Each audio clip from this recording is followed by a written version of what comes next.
திருப்புவனம் இளைஞர் அஜித்குமார் கொலை வழக்கு தொடர்பாக ஹார்ட் டிஸ்க் ஒன்று சிபிஐ அலுவலகத்தில் ஆய்வுக்காக கொண்டு வரப்பட்டுள்ளது. மேலும் விவரங்களை செய்தியாளர் ஜெகநாத் கூற கேட்கலாம். ஜெகநாத் வணக்கம். இந்த ஹார்ட் டிஸ்க் விசாரணைக்கு எந்த அளவில் உதவும்? இது எங்கு கண்டுபிடிக்கப்பட்டது? மேலும் விவரங்கள் என்னென்ன? வணக்கம்.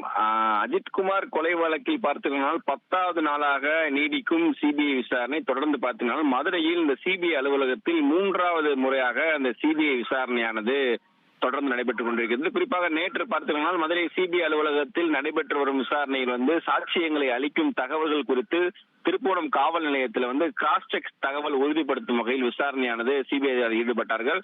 இந்த நிலையில் பார்த்தீங்கன்னா இன்று இந்த தனியார் மருத்துவமனையில் இந்த ஹார்ட் டிஸ்க் சிசிடிவி காட்சிகள் ஆய்வு செய்ய சிபிஐ அலுவலகத்திற்கு கொண்டு வருகை தந்தார்கள்.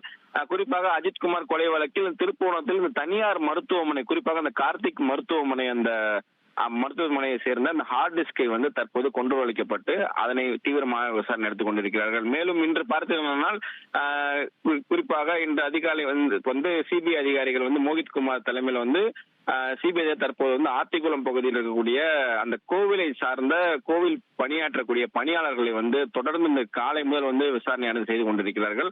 தற்போது இந்த சிபிஐ அலுவலகத்திற்கு மடப்புறம் காளி கோயில் சூப்பரண்ட் பாஸ்கரன் அவர்கள் தற்போது அவர் விசாரணைக்காக தற்போது அழைத்து வந்து கொண்டிருக்கிறார்கள். இன்று காலை முதல் பார்த்தீங்கன்னா தொடர்ந்து மதுரையில் 3வது நாளாக இந்த விசாரணை நடைபெற்றுக் கொண்டிருக்கிறது. இன்று காலை முதல் பார்த்தீங்கன்னா பல்வேறு நபர்களை அழைத்து தொடர்ந்து விசாரணையில் ஈடுபட்டுக் கொண்டிருக்கிறார்கள் என்று குறிப்பிடத்தக்கது.